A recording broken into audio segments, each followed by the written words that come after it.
మంత్రి మహ్మద్ అజారుద్దీన్ పదవికి count down మొదలైంది. ఆయన అటు ఎమ్మెల్యే కాదు, ఎమ్మెల్సీ కాదు. అయినా ఆయన రేవంత్ రెడ్డి కేబినెట్ లో మంత్రిగా ప్రమాణ స్వీకారం చేశారు. దీంతో 6 నెలల్లో అంటే ఏప్రిల్ 30లోగా ఎమ్మెల్సీ లేదా ఎమ్మెల్యేగా ఎన్నిక కావాల్సి ఉంటుంది. అయితే ప్రస్తుతం అసెంబ్లీకి ఎన్నికయ్యే పరిస్థితి కనిపించడం లేదు. ఇక ఎమ్మెల్సీగా ఎన్నిక అయ్యేందుకు ప్రభుత్వం కసరత్తు మొదలుపెట్టింది. గవర్నర్ కోటా కింద అజారుద్దీన్, ప్రొఫెసర్ ఎం కోదండరాంలను ఎమ్మెల్సీలుగా నామినేట్ చేయడం చెల్లుబాటు అవుతుందా లేదా అనే దానిపై విచారణను సుప్రీంకోర్టు మార్చి 19కి వాయిదా వేసింది. ఇక దీంతో ఎమ్మెల్యే కోటాలో ఎమ్మెల్సీగా పంపించే అవకాశాలున్నాయని సమాచారం. ప్రస్తుతం ఎమ్మెల్యే కోటా ఎమ్మెల్సీలుగా టీపీసీసీ చీఫ్ మహేష్ కుమార్ గౌడ్, బల్మూరి వెంకట్ కొనసాగుతున్నారు. వారిలో ఒకరి చేత రాజీనామా చేసి ఆ స్థానంలో అజారుద్దీన్ ను ఎంపిక చేసే యోచనలో కాంగ్రెస్ పార్టీ ఉన్నట్టు తెలుస్తోంది.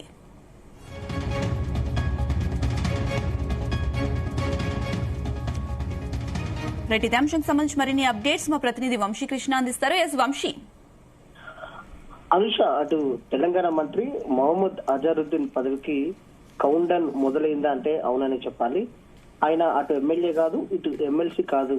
అయినా కూడా రేవంత్ రెడ్డి కేబినెట్ లో మంత్రిగా ప్రమాణ స్వీకారం చేయించారు. జూబ్లీ హిల్స్ ఉప ఎన్నిక సందర్భంగా ఆయనను 2 రోజుల ముందు ఏదైతే మంత్రిగా ప్రమాణ స్వీకారం చేసినటువంటి పరిస్థితి కూడా మనందరికీ కూడా తెలిసిందే. దీంతో 6 నెలలు అంటే ఏప్రిల్ 30కి ముందు ఎమ్మెల్సీ లేదా ఎమ్మెల్యేగా ఎన్నిక కావాల్సి ఉంటుంది. అయితే ప్రస్తుతం అసెంబ్లీకి ఎన్నికయ్యే పరిస్థితి కనిపించడం లేదు. ఇక ఎమ్మెల్సీగా ఎన్నిక అయ్యేందుకు ప్రభుత్వం కసరత్తు మొదలుపెట్టినట్టు కూడా మనకు అందుతున్నటువంటి సమాచారం. గవర్నర్ కోటా కింద అజారుద్దీన్, ప్రొఫెసర్ ఎం కోదండరాంలు ఎమ్మెల్సీలుగా నామినేట్ చేయడం చెల్లుబాటు అవుతుందా లేదా అనే దానిపైన విచారణను సుప్రీంకోర్టు మార్చి 19కి వాయిదా వేసినటువంటి విషయం తెలిసిందే. దీంతో ఎమ్మెల్యే కోటాలో ఎమ్మెల్సీగా పంపించే అవకాశాలు ఉన్నాయని మనకు సమాచారం అందుతుంది. ప్రస్తుతం ఎమ్మెల్యే కోటా ఎమ్మెల్సీలుగా తెలంగాణ పిసిసి ప్రెసిడెంట్ మహేష్ కుమార్ గౌడ్, దాంతో పాటుగా బల్మూరి వెంకట్ ఎంపికయ్యారు. వారిలో ఒకరి చేత రాజీనామా చేసి ఆ స్థానంలో అజారుద్దీన్ ని ఎంపిక చేసే యోచనలో కాంగ్రెస్ పార్టీ ఉన్నట్లు కూడా తెలుస్తోంది. శుక్రవారం నిజామాబాద్ లో జరిగిన బహిరంగ సభలో ముఖ్యమంత్రి రేవంత్ రెడ్డి మహమ్మద్ అజారుద్దీన్ ని ఎమ్మెల్సీగా నియమిస్తున్నట్లు ప్రకటించడంతో రాష్ట్రంలో మైనార్టీ సంక్షేమ మంత్రిని ఎగువ సభకు పంపడానికి అందుబాటులో ఉన్న అవకాశాలపై చర్చ మొదలైందనేది కూడా మనం చెప్పాలి. అజారుద్దీన్ అక్టోబర్ 31, 2025న మంత్రిగా ప్రమాణ స్వీకారం చేశారు. అంటే ఏప్రిల్ 30కి ముందు ఎమ్మెల్సీ లేదా ఎమ్మెల్యేగా మారాల్సినటువంటి అవసరం ఉంటుంది. అంటే ప్రజెంట్ ఇప్పుడు ఫిబ్రవరి, మార్చ్, ఏప్రిల్ ఏదైతే మరో 2 నెలల గడువు మాత్రమే ఉన్నటువంటి పరిస్థితి కూడా మనకు కనిపిస్తుంది. ప్రజెంట్ గవర్నర్ కోటా కింద అజారుద్దీన్, అటు ప్రొఫెసర్ కోదండరాములను ఎమ్మెల్సీలుగా నామినేట్ చేయడం చెల్లుబాటు అవుతుందా లేదా అనే దానిపై విచారణను సుప్రీంకోర్టు మార్చి 19కి వాయిదా వేసినటువంటి విషయం తెలిసిందే. ప్రజెంట్ ఎమ్మెల్యేల కోటా కింద ఎన్నికైన పార్టీ ఎమ్మెల్సీలో ఒక రాజీనామా చేయాల్సినటువంటి అవసరం ఉంటుంది. అటు టీపీసీసీ నాయకత్వం నిర్ణయించినట్లు కూడా కాంగ్రెస్ వర్గాలు తెలిపినటువంటి పరిస్థితి కూడా మనకు తెలుస్తోంది. దీని ద్వారా అజారుద్దీన్ ని ఎమ్మెల్సీగా ప్రమాణ స్వీకారం చేయడానికి మార్గం సుగమం అవుతుంది అనేది కూడా ఆలోచనకు వచ్చినట్టు కూడా తెలుస్తోంది. ఆయనను ఎమ్మెల్సీగా చేయడానికి ఇతర ఎంపికలు సాధ్యం కాకపోతే ఈ దిశగా అంటే ఎమ్మెల్యే కోటా కింద ఎమ్మెల్సీలుగా ఎన్నికైనటువంటి అటు ఏదైతే టీపీసీసీ అధ్యక్షుడు మహేష్ కుమార్ గౌడ్ కావచ్చు, దాంతో పాటుగా బల్మూరి వెంకట్, వీళ్ళిద్దరిలో ఎవరినో ఒకరిని రాజీనామా చేయించే అవకాశం ఉన్నట్టు కూడా తెలుస్తోంది. మొదటగా సుప్రీంకోర్టులో అనుకూలమైన తీర్పు తర్వాత గవర్నర్ అజారుద్దీన్ ఏదైతే గవర్నర్ కోటా కింద అజారుద్దీన్ ని మరియు కోదండరాం పేర్లను ఆమోదిస్తారని రేవంత్ రెడ్డి, దాంతో పాటుగా టీపీసీసీ నాయకత్వం ఆశాభావం వ్యక్తం చేస్తోంది. ఒకవేళ గవర్నర్ కోటా కింద సుప్రీంకోర్టు కనుక ఆమోదించకపోతే కనుక మరొక అవకాశాలు ఏదైతే ఎమ్మెల్యేల కోటా కింద ఎన్నికైనటువంటి పార్టీ ఎమ్మెల్సీలు ఎవరైతే ఉన్నారో వారిద్దరిలో అటు ఏదైతే టీపీసీసీ అధ్యక్షుడు మహేష్ కుమార్ గౌడ్ కావచ్చు, బల్మూరి వెంకట్ తోటి రాజీనామా చేయించే అవకాశం ఉన్నట్టు కూడా తెలుస్తోంది. ప్రజెంట్ ఇదంతా అంశం కూడా సుప్రీంకోర్టు తీర్పు పైన ఆధారపడి ఉంది. ఫర్దర్ గా ఎలా ముందుకెళ్లాలనేది మాత్రం కాంగ్రెస్ పార్టీ ఒక నిశ్చయానికి వచ్చినట్టు కూడా మనకు తెలుస్తా ఉంది.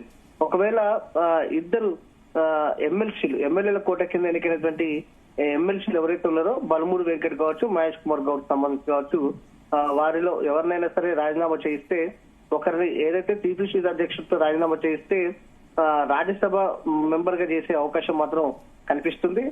ఒకవేళ బల్మూరి వెంకట్ తో చేపిస్తే గనక రాజీనామా అటు ఆయనను ప్రభుత్వ సలహాదారుగా నియమించే అవకాశం ఉన్నట్టు కూడా మనకు తెలుస్తా ఉంది. గవర్నర్ కోటా కింద నామినేట్ చేయబడినటువంటి ఎమ్మెల్సీలలో ఖచ్చితంగా సుప్రీంకోర్టు తీర్పును బట్టి వీరితో రాజీనామా చేయించాలా లేదా అనేది కూడా ఒక ఇంత నిర్ణయానికి వచ్చే అవకాశం ఉన్నట్టు కూడా మనకు తెలుస్తా ఉంది. దాంతో పాటుగా దయానంద్ మరియు బసవరాజు సారయ్యలు ఇద్దరు నవంబర్ లో వారి పదవి కాలాన్ని పూర్తి చేసుకొని ఉన్నారని కూడా చెప్పాలి.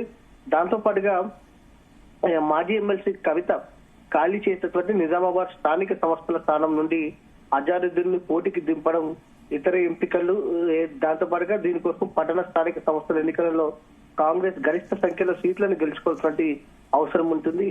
ఎంపీటీసీ మరియు జెడ్పీటీసీ సభ్యులు లేకుండా ఎన్నికలు నిర్వహించాలంటే మున్సిపల్ సంస్థల్లో మరియు ఎక్స్ అఫీషియల్ సభ్యులతో కూడినటువంటి ఎలక్ట్రల్ సంబంధించినటువంటి 75% కంటే ఎక్కువగా ఉండాల్సినటువంటి అవసరం ఉంటుంది.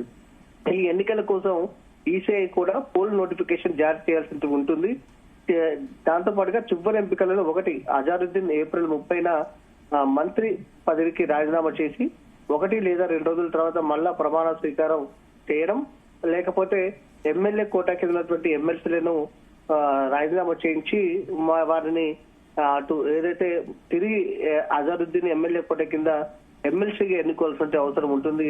మొత్తం మీద అటు కాంగ్రెస్ పార్టీ కూడా అన్ని అవకాశాలను కూడా చాలా క్షుణ్ణంగా పరిశీలిస్తున్నటువంటి సందర్భం కూడా మనకు కనిపిస్తోంది. జూబ్లీ హిల్స్ ఎన్నికల సందర్భంగా మంత్రి ఏదైతే అజారుద్దీన్ ని మంత్రిగా చేసినటువంటి విషయం మైనార్టీ కోటా కింద మనందరికి కూడా తెలిసిందే. వంశీ, ఎమ్మెల్సీలుగా నామినేట్ చేయడం చెల్లుబాటు అవుతుందా లేదా అనే దానిపై విచారణను సుప్రీంకోర్టు అయితే 19కి వాయిదా వేసింది. మరి ఈ నేపథ్యంలో విచారణ తర్వాత ఎలాంటి తీర్పు వచ్చే అవకాశం ఉంది? మళ్ళీ ఈ విచారణ వాయిదా వేసే అవకాశాలు ఏమైనా కనిపిస్తున్నాయా? ప్రధానంగా సుప్రీంకోర్టు ఎలాంటి తీర్పు ఇస్తుందనేది మాత్రం కొంత ఆసక్తి నెలకొన్నటువంటి సందర్భం మనకు కనిపిస్తా ఉంది.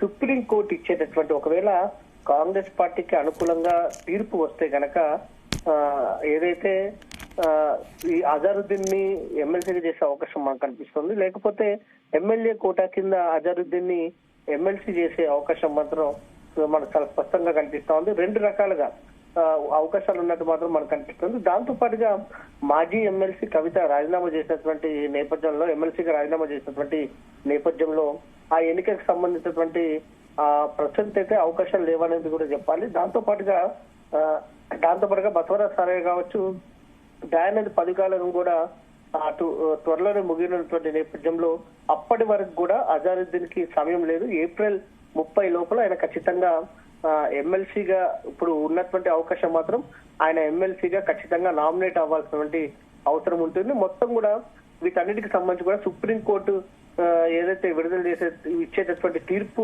ఆధారంగానే కాంగ్రెస్ పార్టీ ఎలాంటి వ్యూహంతో ముందుకు వెళ్ళాలి అనేది నిర్ణయించే అవకాశాలు మనకు కనిపిస్తున్నాయి. Anusha. Right Vamshi, thank you.